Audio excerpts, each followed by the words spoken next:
So he's got these people crawling across his yard with a knife in their mouth, and he's like, I see what's going on here. If you dropped a bunch of LSD and then heard their sales presentation, you might be, a Mary Kay salesperson to this day. He was going to murder these rich white people and pin it on black people. You are listening to Tape Spaghetti, a show about the twisted and tangled innards of the music industry. Some of this content may not be for all listeners or viewers, so if it isn't for you, no harm, no foul. We'll just catch you on the next one. All right, without further ado, let's get into this episode. Here we go.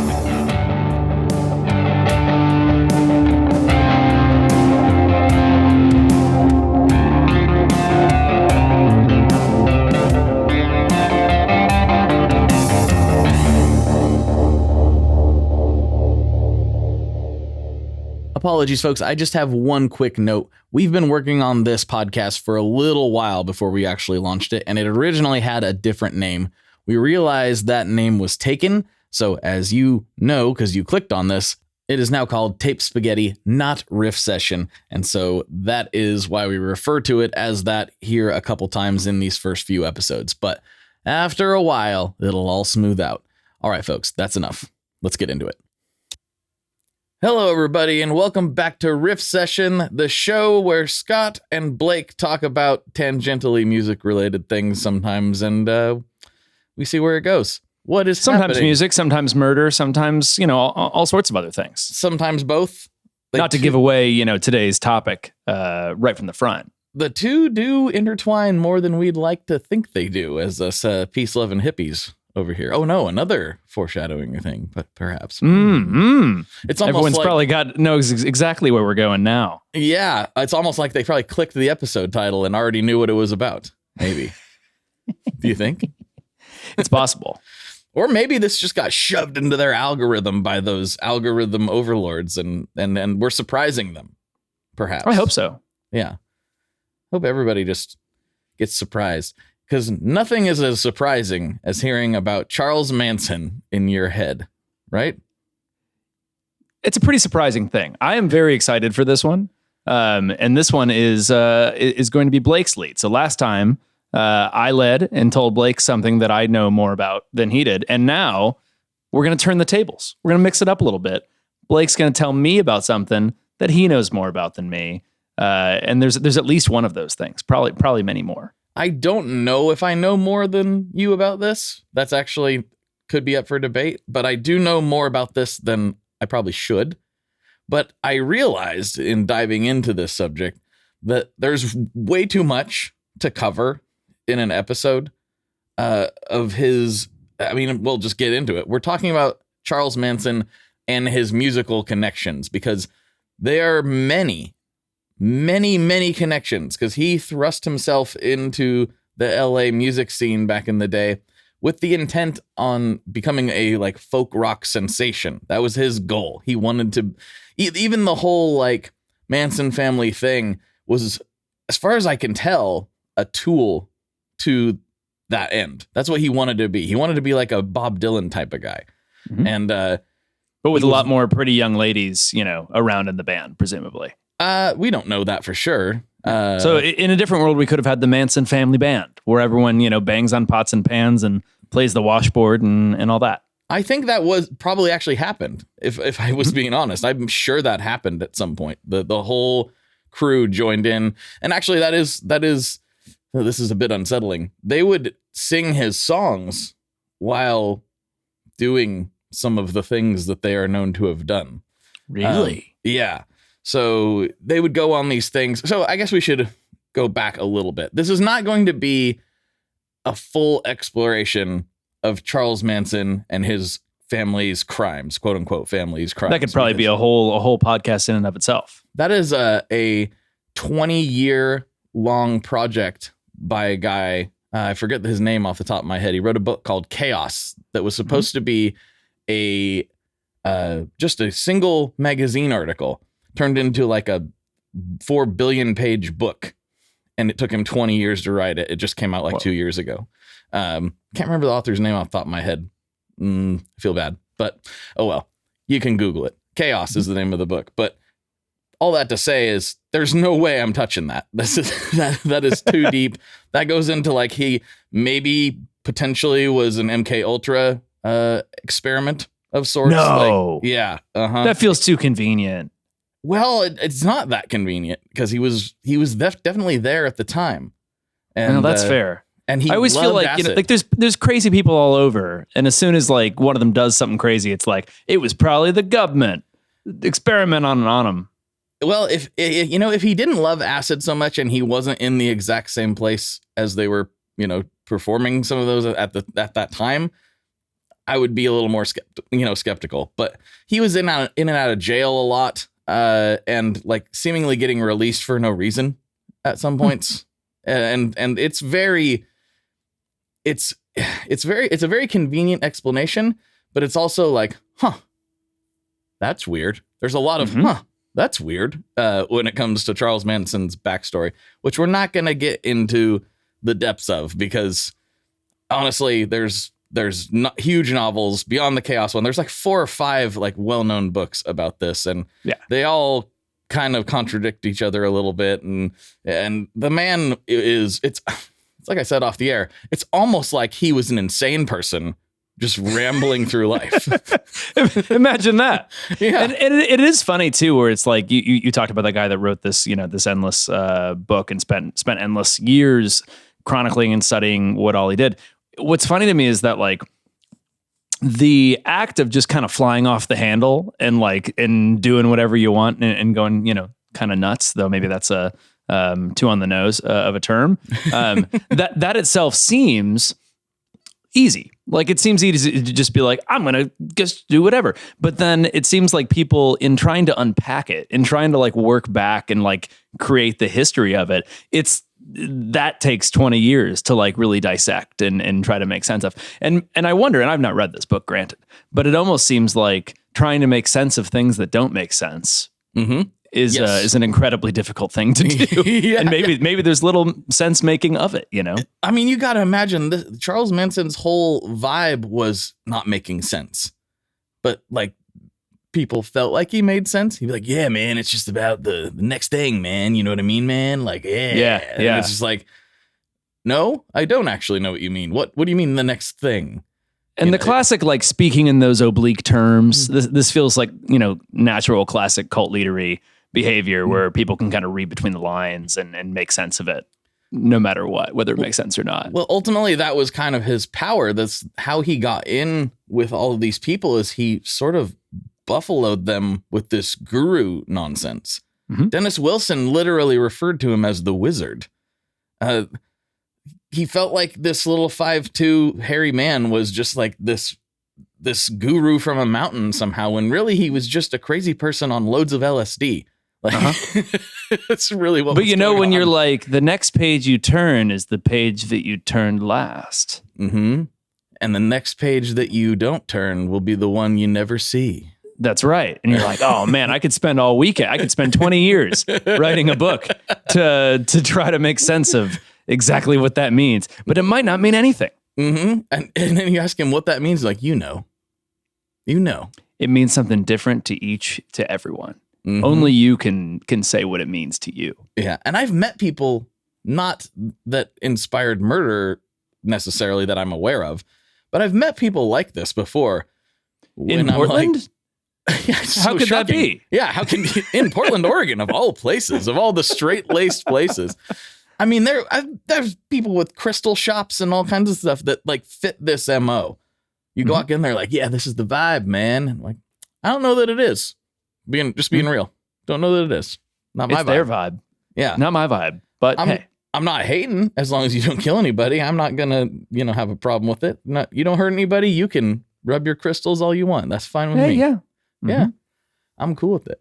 But I guess in kind of segueing into the topic a little bit more, we're going to be just like highlighting his musical connections, which are convoluted and many. It is a tough one to unpack, and we're probably not going to get all of them. I mean, if you were a prominent LA musician in the late 60s, you probably were in a room with him at some point, it feels like. And so do you have a connection to him?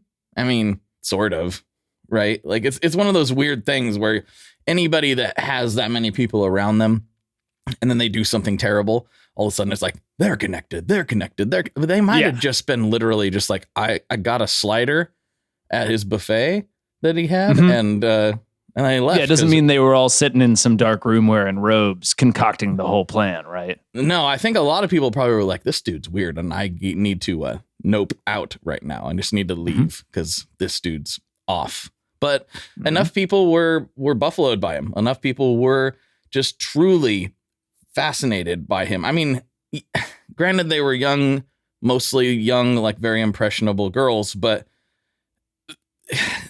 he's still, they're not stupid.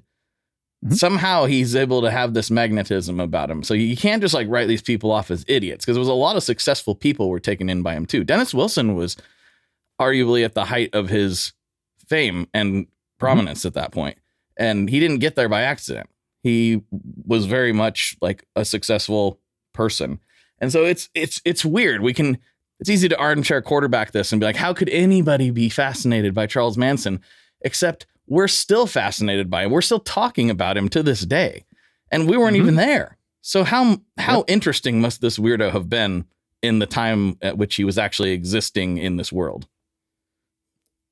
And one also always wonders too with some of that, like, I wonder sometimes if you just get lucky on the first one, if you find some guy like, Dennis Wilson as an example, who I always associate the most with Charles Manson. Dennis Wilson, the drummer for the Beach Boys, for those of you out there that aren't familiar. And maybe you just kind of, as you said, buffalo one of those guys. And then after that, it's like, oh, that's Dennis Wilson. He's like, this is my friend Charlie. And you're like, oh, this guy there must be something to him if Dennis Wilson's hanging out with him all the time. I feel like that happens socially sometimes too, where you just get kind of, you get elevated in that way. I don't know if you like remember when like middle school, high school, like if you never like had dated a girl or anyone, like no one was really interested in you. But by the time you like you actually date somebody, then everyone else is like, oh, there must be something there. I don't know what, can't see it, but there must be. If she saw something there, we're going to take this seriously. It's kind of, I won't make the exact quote because it's pretty not correct and pretty vulgar, but it's kind of like what was said in The Departed about a guy with a wedding ring. It's just like, hey, somebody likes the guy, so he must not be too bad. Yep. But that's not true. Exactly. That's not necessarily true. That's not a great barometer to go off of, I don't think. Just because other people like them doesn't mean you have to. But diving in, I'm going to be looking at my phone a lot on this. I have a lot of notes. And by the way, the guy that wrote that book, Chaos, his name is Tom O'Neill. So Tom O'Neill. Yes. But I have a lot of notes here, and we're going to just kind of go through and see if we can unpack some of his musical connections. So it really started for him. So like I said, he was in and out of prison for a very long time, for years. I mean, nobody really knew who he was until the late 60s. With the whole Spawn Ranch and the family and the all that stuff. But he started playing guitar in prison. Yeah. That's as good of a place to learn guitar as any. I mean, it makes a lot. His tale as old as time. You'd have to find a guitar, but anyway. So, and what's crazy is he didn't just find a guitar and start playing it, right? He actually was taught the guitar by a man named Creepy. For real, his nickname was Creepy Karpis, and he was part of the Barker Karpis gang, which was like the last and most famous of like the 1930s, like see type of like machine gun gangs. Like, oh yeah, that was the Barker Karpis gang was super famous back then, and he was a member of that. And Ma Barker, who ran it, was actually public enemy #1 for a while. So really? Yeah. So he's in there getting taught the guitar by a literal 1930s gangster. Like, and that's where he first started. And now keep in mind, Charles Manson is like really small. Like he's I didn't know this about him. You said he's like 5'2"? Yeah, he's 5'2". Yeah, okay. He's very small, and the guitar had super high action. So for us, that means something. But for the listeners who maybe don't play, it's when the strings are really, really far off of the fretboard. And so you have to push really far down, and it's way harder to play. It's kind of like why an electric is typically easier to play than an acoustic. The action's just a lot lower on on an electric. But this was like a prison guitar. So I'd be surprised if it didn't have a square neck as well. Yeah, exactly. Somebody probably fashioned it out of spoons, wooden spoons from the commissary or something. Yeah, exactly. And then just like, they certainly weren't playing Stringjoys on those. Let's just put it that way. So that is where he actually first started. And again, he's got this weird magnetism to him because even in prison, people were like interested in his music. He was just learning, and he's just in there, and he's doing the same thing. He's done this his whole life. He's just in there. You can picture this scene. He's sitting in a prison cell singing some nonsense about, yeah, we are the one and da ba da ba da, and like just hippie psychedelic nonsense. And a prison guard looks in and says, Charlie, if you don't knock that off, you're never getting out of here. And Charles says, what do you mean by here, man? like it never stopped this with life? That guy. Yeah, he never stopped with that like esoteric, like, what do you mean, brother? Like, like what an just answer every question with a question, man, and you'll seem 10 times wiser. For me, I think I don't know this, but like I've met people who give off this vibe, and I'm just like, see you later. I do not want to be around you. Like, so I can't imagine being stuck in prison with the guy, let alone having the patience to teach him guitar. Especially if I'm an ex-murdering gangster, I'd just be like, you know what? This is my guitar. You go talk to the sun or whatever you're gonna do. So this is so he learns how to make music as an adult, unless he was a singer prior to this or something. I don't think so. I mean, I'm sure he sang. But yeah, I don't think he. I believe he would. I don't know the exact time when this happened, but I believe he would have been in his like mid 20s probably. Okay, yeah. Maybe early 20s. I could probably look a little further, but yeah, he was which is definitely itself an adult. fairly late to pick up music. It's kind of like foreign languages or something. Like most people that do it learned it at some point in their teens, or earlier, really. Yeah, 100%. It's really rare for me. I mean, as you know, I do a bunch of interviews, and the story is almost always the same. I started playing guitar between 9 and 14, typically. But once in a while, once in a blue moon, I meet somebody that, no, I didn't start playing seriously until I was 20. Like, oh, okay. It's rare, but it does happen. Are those people themselves usually serial killers, you think? Or is that not related? I'm going to ask Shermie from the Surfer Jacks the next time I see her and see if she's killed anybody. She'd probably tell me. Yeah, you never know. Yeah. Or, I mean, there could be some bodies up there in the Canadian wilderness. We don't really know. So we've got a Charlie Manson he's in prison. He now knows how to play guitar. So he's been armed with a new ability. Oh, lucky What does us. he do? Yeah. What happens from there? So he's still bouncing around. He's still in and out of prison. It's this really weird thing. So around this time after he's learned and he's getting out and through some series of Charles Manson type of escapades, he ends up in LA. And now stepping forward a little bit, I mean, he's really unfortunately associated with the Beatles' Helter Skelter because one of his family members, I don't remember who, and I should say, when we're saying family members, we don't literally mean family members. It was known as the Manson family. The Manson family. Yeah. Yeah. They were not, in fact, related. So one of his family members, when they did the murders that made them famous, which a lot of people still don't know this, Charles Manson himself didn't kill anybody. That's right. A lot of people, he set everything in motion. But like kind of I have this weird hypothesis, and maybe this is wrong, but like that he didn't really mean for all that to happen the first time. I think once it happened and the second one, he's like, yeah, I guess we just got to roll with this. But I think the first time he was probably just, like you said, saying answering questions with questions and not making any sense. And people were like, I think he wants us to kill people. I think that's what he wants us to do. So maybe I'm wrong about that, but it feels very haphazard, right? It feels very not accidental because they intended to do it, but just like more happenstance, I guess, to me. Yeah, and after that, you double down. You're like, am I going to be like, oh, no, you shouldn't have done that. I'm going to turn you in. Or you're just like, no, that's totally. I'm going to turn you Who's in next? and wait a minute. I've got all this other illegal stuff that we've been doing that I did There's do. that too. Yeah. So You got to cover your tracks. yeah, but what he really did, he just baffled people, and he was able to dazzle enough people that he had this circle of ladies around him, and he used those ladies as, for lack of a better term, as like a bartering tool. So he's in the depths of Hollywood. You know, he wants some drugs. He doesn't have any money. These people will do whatever he says. Have her. You know, like it was really a twisted situation where, and a lot of them were underage. It's like really bad. It's been kind of romanticized in a weird Hollywood fashion, but it was gross from the jump. Like it was just bad. So that's what he did. I mean, he became known over time once he built this following that he could kind of get him to do whatever he wanted. He became kind of a go-to guy for, you know, if you want a woman and you have something that he wants, that's how you get it, basically.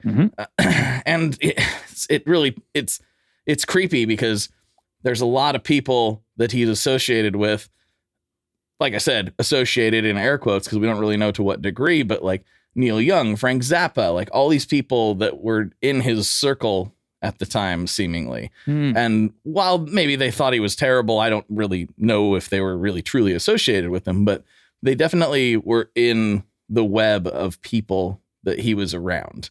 But Dennis Wilson is the one that became fascinated with him. So that's kind of why you know the most about that, because that's the one that got into the press. Was like, right, Dennis Wilson, the Beach Boys were huge. And for some reason, Dennis Wilson fell kind of victim in some ways to this guy's just complete and utter nonsense.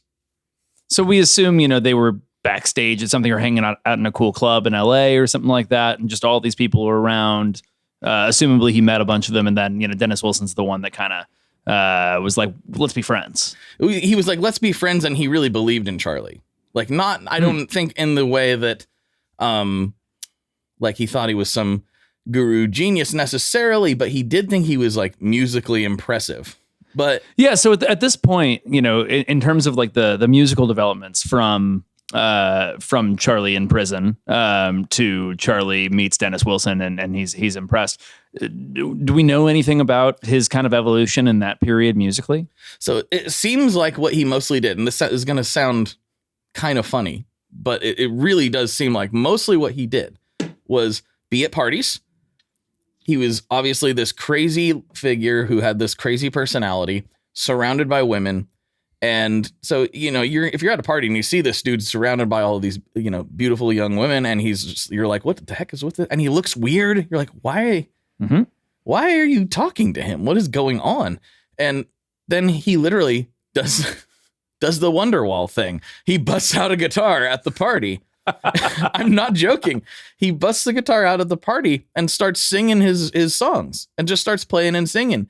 And in the context, of course he does. Yes, because that guy is always the worst guy at every party. And of course, it's Charles Manson. I was that guy a couple times before I realized, look, no one's paying attention. Nobody wants you to do this. Stop doing it. No. Yeah. What if you listen to my original music unprompted right now?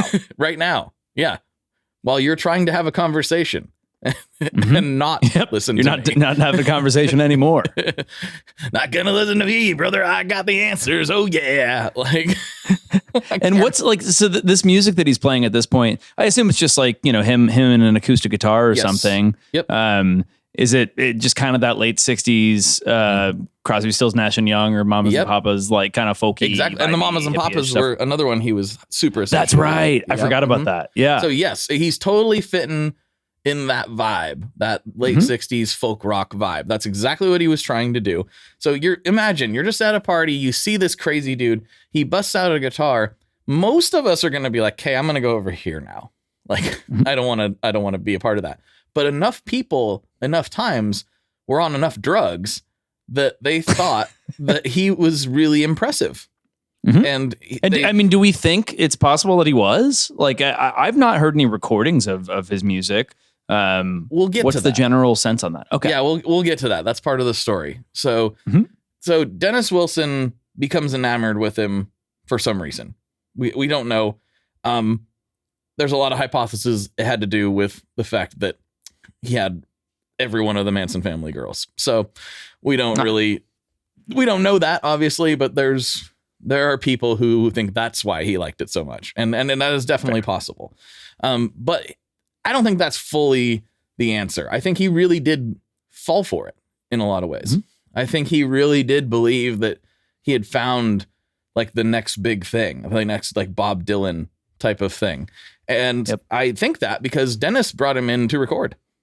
Like he brought him to his own studio with his brother Brian, who's a noted like recording genius. Yeah, absolutely. And also a man that struggles to be on the straight line path to sanity at all times over history as well. Right. As many great producers, see our last episode, tend to be, you know. So brings him into the studio with his brother Brian on his own dime to record Charlie.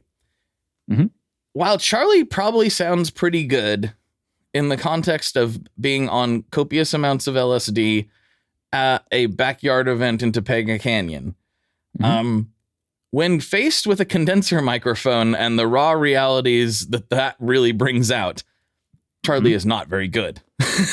Charlie really struggled with that recording session, and I'm being kind there. He was terrible by most accounts. And it was so bad that he couldn't sing and play at the same time. And that's not really a knock. I'm not very good at that myself, but he insisted on doing so. Because I mean, Brian Wilson can multi-track it. He can put the guitar down and they tried to get him later, to do that. I presume. Yeah, Brian Wilson was suggesting, hey, why don't we just record the guitar and we'll record the vocals? And according to the reports, Charlie just straight up ignored him. He was like didn't really respond, is what I'm gathering. And maybe that's not accurate, but from what I'm gathering, he like didn't really respond. He just straight up ignored him. And said, just kept on doing it. Kept doing it. It got worse, though. Not only is he struggling to play in time and sing at this and sing and play at the same time and stay in time and a myriad of other problems, he then thinks, bring the girls in. Bring the girls in. They're going to sing with me. So then he brings in his family and they start trying to record the family singing along with a guy who can't sing and play at the same. The recording session was a complete disaster, complete and total disaster. I don't know that any of those recordings exist. They scrapped the session. Okay. So they're just like too embarrassing. We're not even going to bother with this. Yeah. I'm sure like it would be unearthed by now if there was any tape left. Yeah. Or maybe not, because if it's the Wilsons, right, they already don't like the association they have with him. Right? True. You know, they were not super fans of the fact that they spent a lot of time hanging out with Charles Manson once the news broke. They were like, ooh, whoops. That's not good PR. That's a difficult spin. Yeah. This might undo Pet Sounds. This is a problem, right? So they maybe do have them or did have them, but I'll be straight honest. If it was me, I would suddenly not have them anymore. Where'd they go? They're gone. Yep. Let's see ya. Nobody knows. We moved studios and must have lost them. I don't know that they exist. I couldn't find any evidence that they do. But it is possible.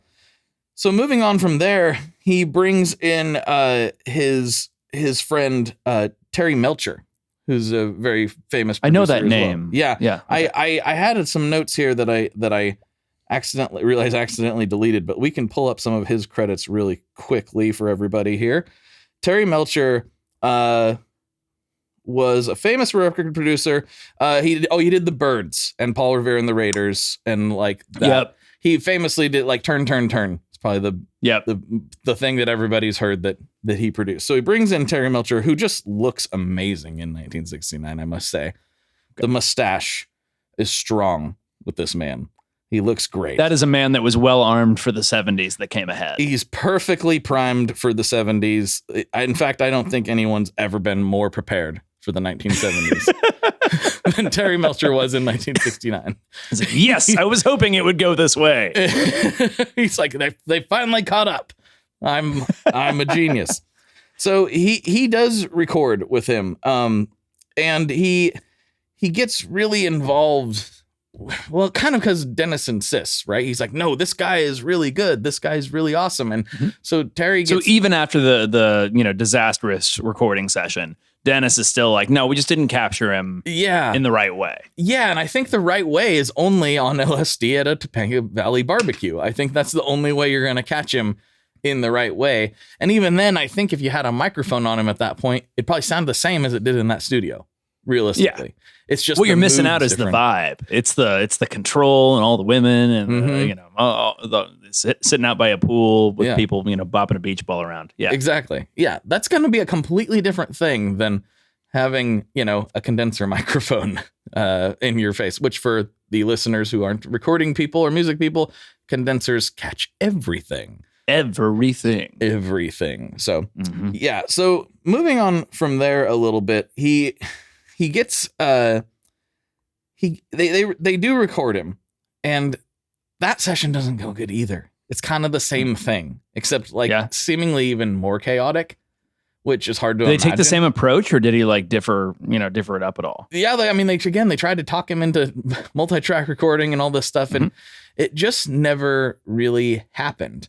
Well, what did happen though is eventually he did get an album done. And that was recorded by a fella named, hold on, let me pull this up. A fella named Phil Kaufman, who is probably one of the most famous tour managers in the world. Like, he's still alive. He's 89 years old. Phil Kaufman, Well, it stands to reason if you were upon Terry Melcher and Brian Wilson failing, if you're the guy who could wrangle Charles Manson into sitting down to record a whole album, you are gonna be a fantastic tour manager. Now, Phil Kaufman is known for being a hard man. I'm skipping ahead a little bit here. Well, maybe I won't. I'll get to this story in a second. But he is known for being not to be trifled with type of tour manager. He very much seems like, a guy who could maybe wrangle the Sex Pistols into behaving for a little while. I don't know if that's accurate or not, but he didn't have anything to do with them. I was just trying to think of an unruly band of the era. But yeah, he is known for being don't mess with this guy. In fact, the reason that they recorded together is because guess what? Charles and him met in prison. Yeah. Phil was in. I got to get myself some of this prison stuff, man. It seems like a great place to build a network. Yeah, it seems like it's great. Charles was in for, I think, petty theft of some sort, and Phil was in for marijuana distribution, I believe, of some sort. I guess to be fair, in the 1960s, you could make it into prison just for having a dime bag. You still can today in some places, but in some places, that's probably a lot of these people out in LA, I would figure. So they're not all necessarily hardened criminals. Yeah, I'm not necessarily sure where that was. I'm sure I could look it up, but I'm not sure what prison they met in or where they were. But I think it was in California, if I remember correctly. But Phil Kaufman eventually records him. Okay. And now stepping back to the Dennis Wilson thing a little bit, the thing about Dennis Wilson, where he's not entirely wrong about Charlie, right? He basically took one of his songs and recorded it as a Beach Boys song. Which song? That I'm trying to remember. So I'm thumbing through my notes here. I know I have it. The song that he took was here it is. Yes. So the song that Manson showed Dennis, and I don't know if he took a recording of it and then rewrote it or whatever, was called Cease to Exist. And they changed the tone and they changed the lyrics and they changed a lot of it, but the bass structure was still there, and it's Never Learn Not to Love by the Beach Boys. That's a Charles Manson song, technically. Wild. Yeah. Granted, the without re-listening to it again, the Beach Boys can make some dumb stuff sound pretty good. Giddy Up 409 and Surfin' Safari. Those are dumb songs. Yeah, for sure. Not that they're not good, but they're dumb. Yeah, dumb can be good. Yeah. And they did a good job with It that super stuff. can work. So maybe, they don't need a whole lot of source material to work on. Yeah. But Charles heard that and was really mad. And that's why he went to record with Phil. He was like, I knew it. Like, I knew I had it. Man, I had it. Man, I knew I was going to have something. So this is happening outside of his buddy Dennis kind of, shepherding him through everything. Charles is kind of making this work. Yes, Dennis and Co. have pretty much abandoned him at this point. They've realized this guy. Because I know he was like living in Dennis Wilson's house in LA when they were for a period of time as well. From my understanding. Yeah. Yep. And so it sounds like at this point, Dennis and most of the Hollywood musicians have pretty much said, I think he's insane. And we're going to go ahead and not invite him over anymore. And this better late than never. Yeah. This really upset Charles. He was that. Some people think that's why he started doing even more drugs and getting more off the rails and getting like, because he was like frantic. He's like, no, this thing I'm trying to do is not working. And now all of these people that I was associating with no longer return my phone calls, basically. And they're not coming out to Spawn Ranch to have fun anymore and all this stuff. So Charlie starts really getting crazy. But he hears that Beach Boys track and he's like, that's my song, or that's my song, or something. Yeah, I mean, hey, that would upset anyone. Yeah, of course it would. I mean, it's kind of like real. It's hard to feel bad for Charles Manson, but that is a dirty move. Let's be real. Always, yeah. And Dennis took full credit for it. It's not credited. Oh, really? So they didn't credit. Oh, wow. See, yeah. I mean, that's brutal. So that's some people. I don't think I'm going to go this far, but some people theorize that that's like really what pushed him over the edge to finally do the deeds, or orchestrate the deeds, rather. Yeah. So they record that one. But so Phil Kaufman starts producing him. They get a record done, and the record is called Lie, The Love and Terror Cult.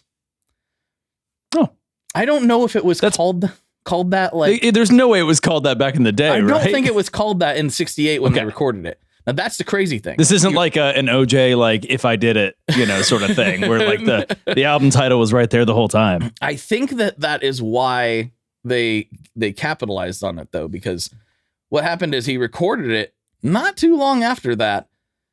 Like, while he was basically like I said, this story is broken up and kind of hard to get straight in my brain sometimes. Phil recorded it, and Charles had no money. The deal was, which is a weird deal to make, if you care so much about your music that it's going to cause you to go crazy. He tells Phil, if you pay for the pressing, you can have the rights to my music. Oh, wow. Which is kind of odd, right? Well, then so why maybe would he you wants even the care? legitimacy more than he... I mean, I guess that still makes some sense, right? Like, it's not about the money, but it is about, like, I just wanted to get it out there and be a musician. I'm a real musician. There's an album out, that I did. Yeah, that could be. Yeah, it's hard to know what Charles's motives were. Sure, yeah, we're hypothesizing here. So he records it, and the murders happen, which sounds like a weird thing to gloss over, but I'm just assuming that in the context of this, that there's a few murders that occur, and there's a few murder. The Tate Bianca murders are probably, arguably, the most famous murders in American history. You can look it up if you have no idea what we're talking about. I'm surprised that you clicked on this episode, and I'm surprised that you've gotten this far. So I'm just assuming you have some semblance of an idea who Charles Manson is and what he is famous for, and it's not his music. Yeah, if you thought we were talking about investing on this episode, that's Charlie Munger. That's a different guy. Wrong Charlie that you clicked on for the podcast. Yeah, as far as I know, Charlie Munger never made a record, and B never murdered or was involved in the murder of anyone, as far as I'm aware. He's certainly never made a record. You're absolutely right about that.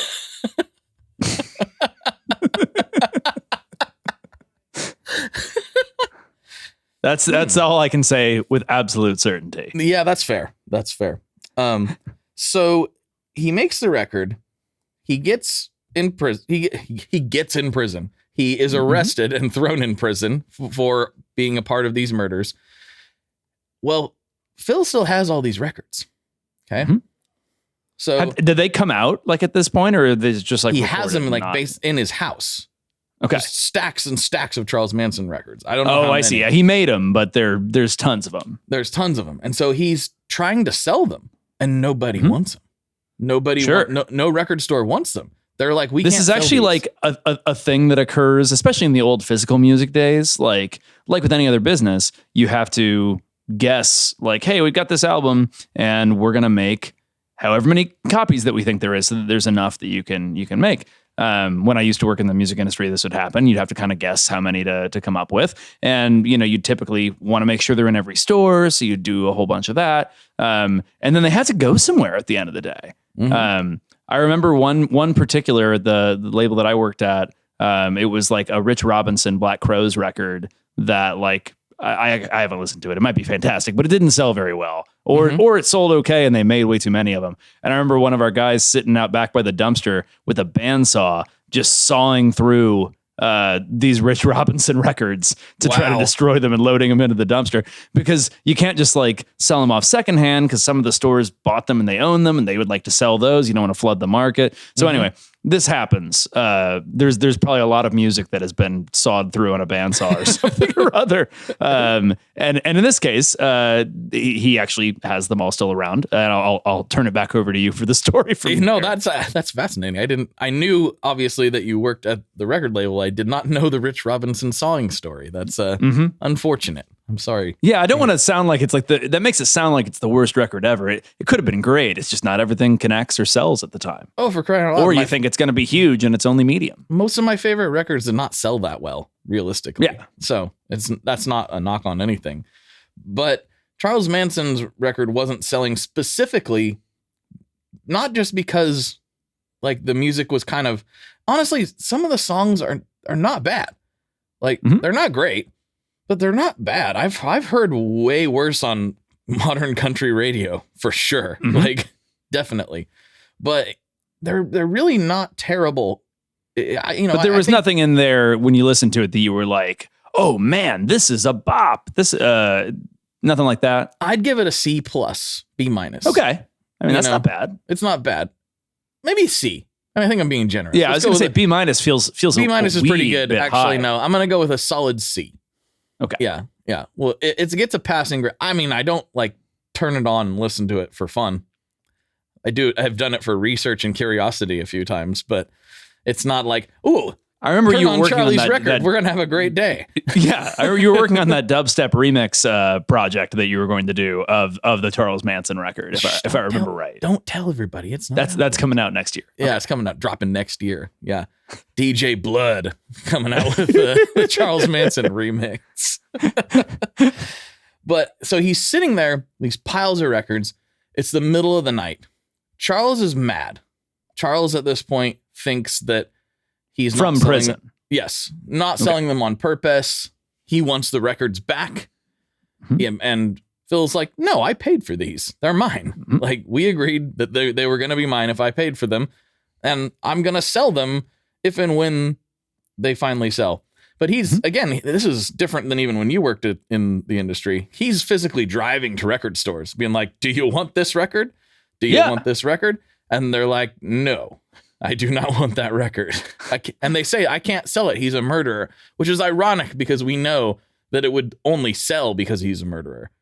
Right. Yeah. I'm like, I wonder if these people are like, this is a pure part of the American experience. Because to my like modern now brain, I'm like, that's probably great for sales. So many people are going to want to buy the murder record. That's what he was trying to say. He's like, no, people will buy this. Of course they will buy it. But the record store owners apparently weren't having it. But Charles wants. They probably thought they'd get like protested or something for having them in the store. Something. Who knows exactly? I mean, it also was like still. It was right before the Summer of Love. So, people were still holding on to this ideal of like peace, love, and rock and roll type of thing. Yep. So like that didn't really align with those values very well. And especially because Charles Manson is sort of known as the face of what killed the hippie movement. And this would be after the Summer of Love, I believe, right? Right now it's like right during. So yeah. Okay. Well, at least of the same year, it's 69. So yep. Because he recorded it in 68. The murders happened, I believe, in late 68 or early 69. My timeline might be a little bit off, but it's right in that ballpark.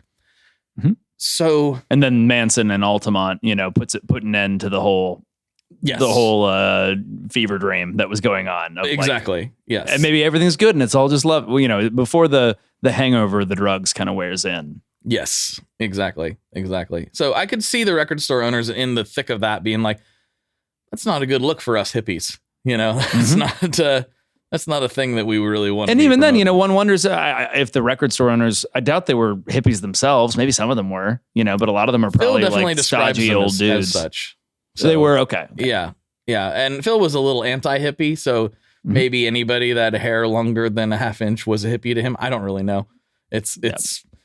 I'm not sure what his gauge for what a hippie is or isn't, especially if that time was, but he did not like hippies very well. And he is in his house and he knows that Charles has told his non-imprisoned people to go get his records. Go get them. And he's looking out in the middle of the night.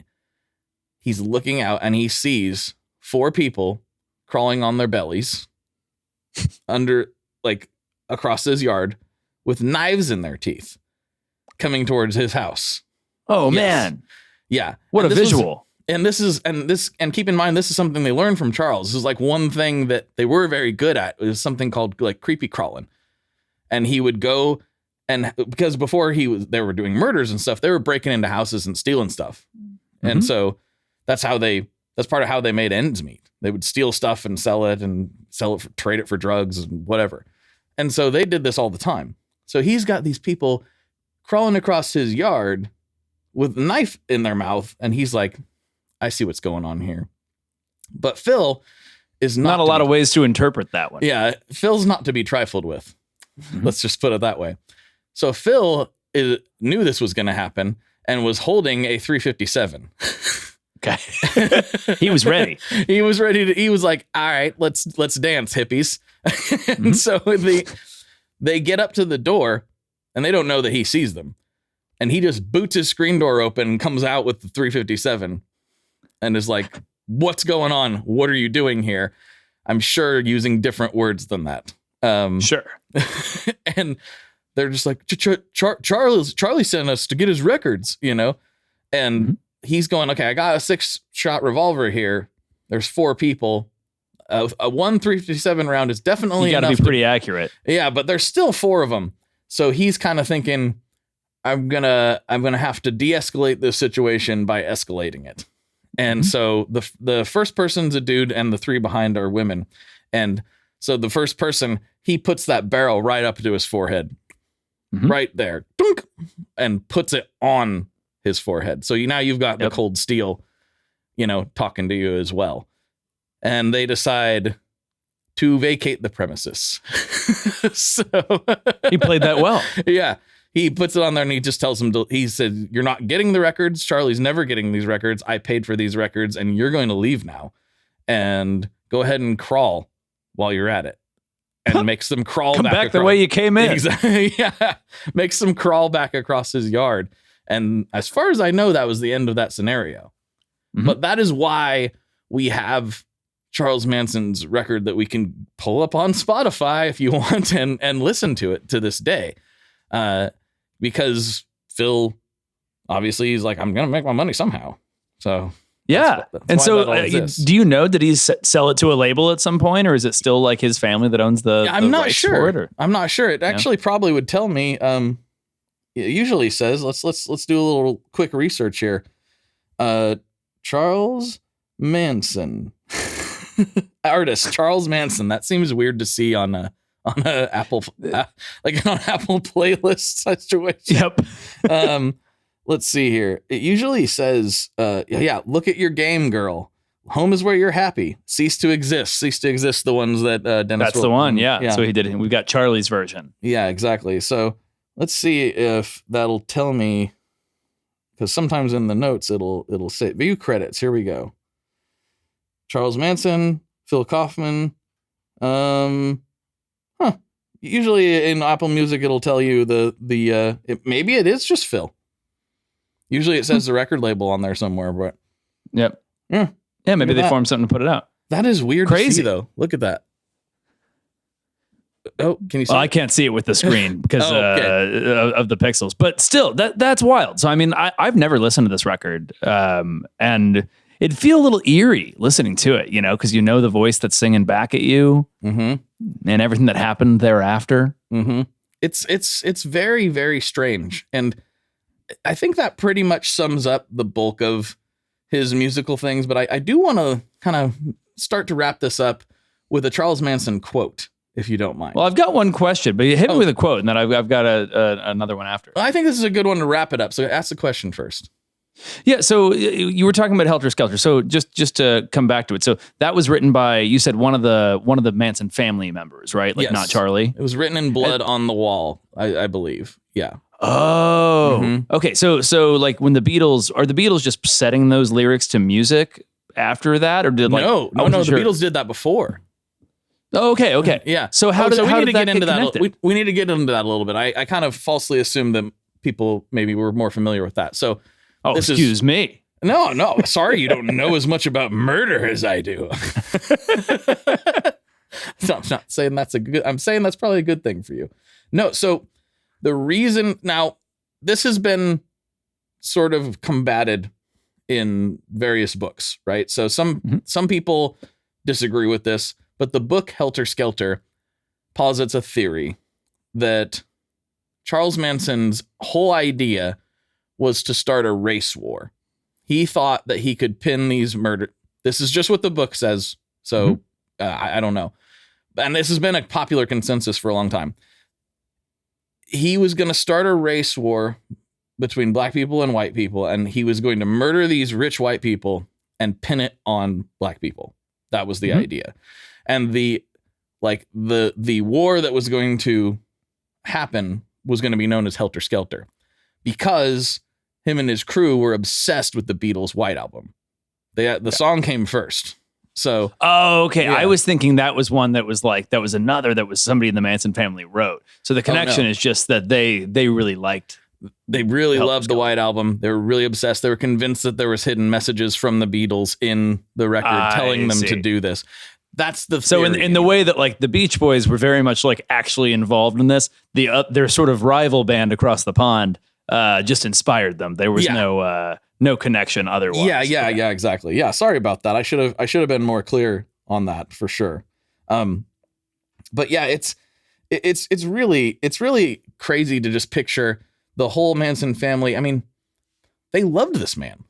They loved him. I mean, these songs that you can listen to, they're sitting around the campfire at Spawn Ranch singing all these things. The whole, however many of them were there. They're creepy crawling into people's houses. They're singing these songs. They're dumpster diving. They're singing his songs. They're like truly inspired by this guy. Yeah. And this is why this quote, I think, is so true and also so unsettling. It's very creepy. Rolling Stone did an interview with him in 1969, and he said this about young people and music. He said, they can hear it, but they're not so conditioned that they can't feel it. Music seldom gets to grown-ups. It gets through to the young mind that's still open. And that's part of why everybody around him was so young. He knew that through a cocktail of drugs and music, he could convince them that he really was something special. And it does take you back a little bit to those days when you were about that age. It's like, would I have fallen for Charles Manson? I don't think so. And drugs, music, but also access too, like if you're young and somebody invites you and suddenly you're backstage somewhere, or like, at a club or at a party where, the Mamas and the Papas and the Beach Boys and Frank Zappa or Neil Young or all these people are around, you want to, who doesn't want that, right? Yeah. You're gonna do whatever it kind of takes to be in that world. I mean, we're in our 30s and that would still be cool. Right. And you see this happen a lot. Yeah. I mean, like even like a thread that I think ties within it, though it's a lot less extreme in other cases, but like there was some trouble with Burger Records, like sort of garagey record label, recently, like in the last 10 years, where it was the same kind of classic issues of like the guys that ran it were in their, early to mid to late 20s, and they were all like dating 16-year-old groupies and stuff. Oh. And it's weird, but it's one of those things where it's like the 16-year-olds, they were like old enough to come to the shows because they'd be all ages. And then to get sort of further access and be a part of that, they ended up kind of squirreling their way in. Well, that sounds like it puts it all on them. I think it was, took two to tango there. Oh yeah, for sure. But you do see that as a phenomenon of like, groupies are frequently like young, impressionable girls that, want access into this, and then of course are being taken advantage of too by the people that have that access to grant. So to me, yeah, it's a minor thread, not to compare all these things to Charles Manson exactly, but I think that is a phenomenon that occurs inside of music, because music's rebellion, and you leave your parents' house and you go into this, this concert, and it's insane, and you want to be a part of that world. And so sometimes like following some weird old dude might be a way to guarantee longer term access to that world that you want to be a part of. Like I don't think I would have fallen under the spell of Manson necessarily, but if Charles Manson himself came to 16-year-old Blake and was like, "Hey, you can come hang out with your favorite band. Hey, look, I can get you in here with Rancid," I'd be like, "Oh yeah." All right, let's go. Yeah, like exactly. I'm coming with you, right? And that would put you in a dangerous situation, and predators know this. They know these things that we're talking about, and that's what makes them so dangerous. Charles Manson, regardless of not actually physically committing the murders, and maybe like not mentally being very fit, he was absolutely a full-blown scumbag predator. Like he knew what he was doing. He knew. And this is the thing, as like a long-term sort of fan of cult documentaries and things like this, like one thread that often comes up is they've done multiple studies to try to be like, hey, what is the thing about Jim Jones and Charles Manson and these sorts of people? What is it that's so unique in this cult leader character? What is it, some gene that they have, or like some talent they have for being so charismatic? And what they generally find is that they're actually not that unique or even that charismatic in and of their own right. Their great talent isn't like that they just have this incredible charisma. Their great talent is that they have a really good eye for identifying the people that are kind of in the right frame of mind or in the right place of their life, or, in a troubled scenario, such that they're impressionable and will follow them along. Yeah, that makes a ton of sense to me. Because that's what I've always heard. And it's still in my head, I'm like, Jim Jones seems like he must have been pretty charismatic.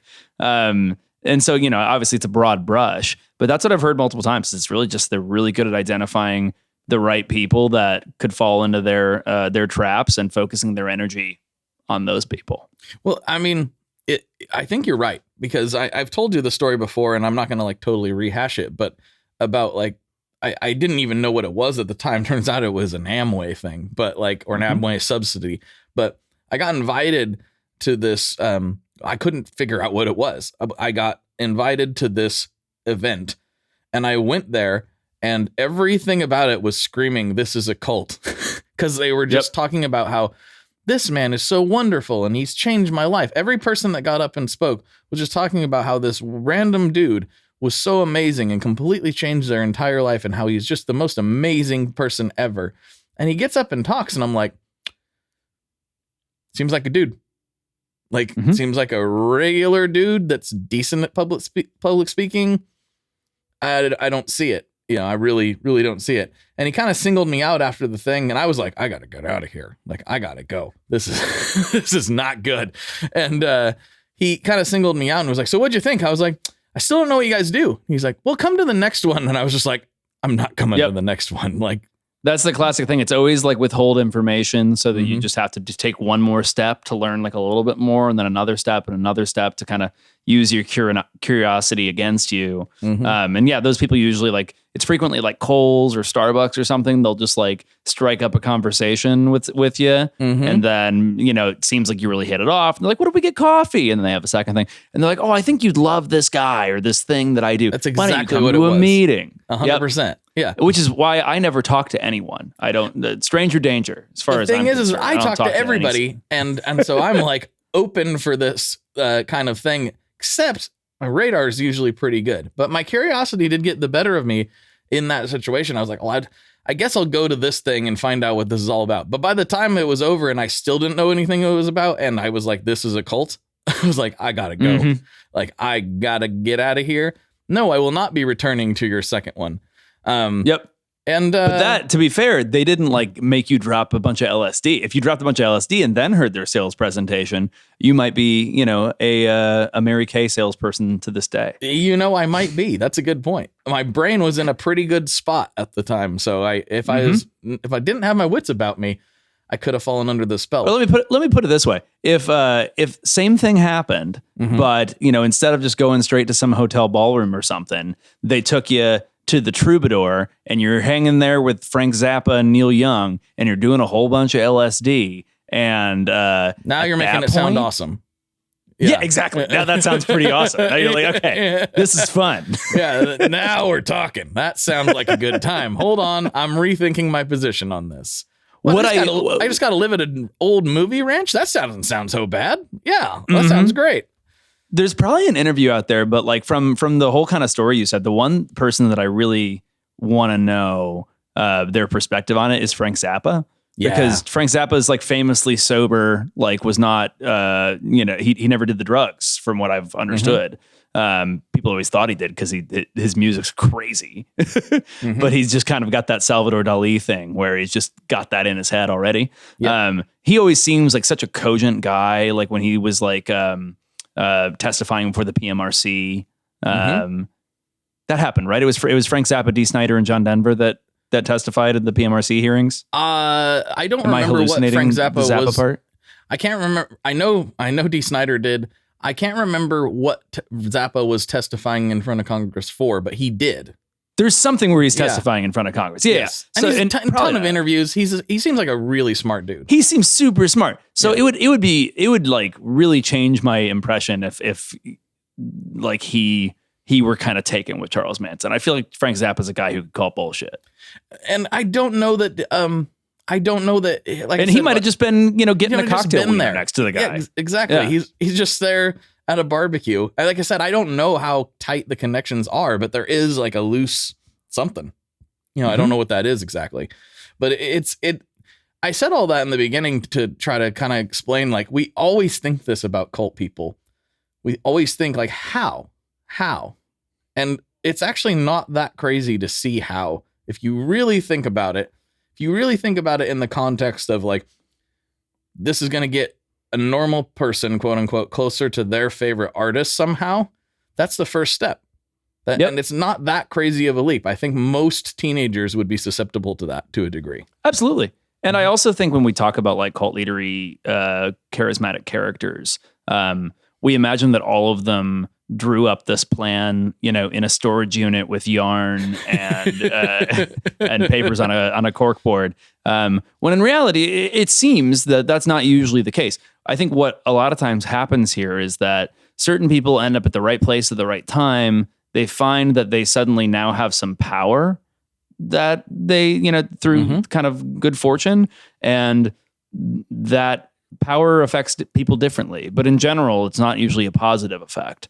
And so I think it makes sense that some small percentage of people that kind of luck their way into having some power over some people take it and run with it and keep doubling down and find themselves in having done some heinous shit.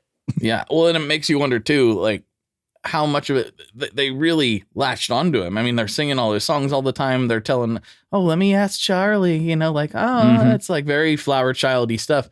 And it makes you wonder how much of that starts affecting the cult leader. How much of that they start believing their own like nonsense. Like how much, like, maybe I am a genius. Maybe I'm the man. Oh, I am the man. Yep. Yeah. Like, it has to happen to a degree, I would think. The human brain's ability to rationalize is incredible. I mean, we have this in us. I tend to sometimes think it like comes down to like part of our fight or flight or survival skills, where it's like if it's 50,000 years ago and someone's threatening you and you have to like murder this guy to defend yourself and your family, your brain needs you to be able to like get on with life. Like immediately after that, it very much needs you to just like, okay, we got to find food now. Whatever happened. But we have to stay alive. So it feels like our brains are so good after the fact of being like, well, what else could I have done given the circumstances I was faced with? This is the only opportunity for me. Yeah, exactly.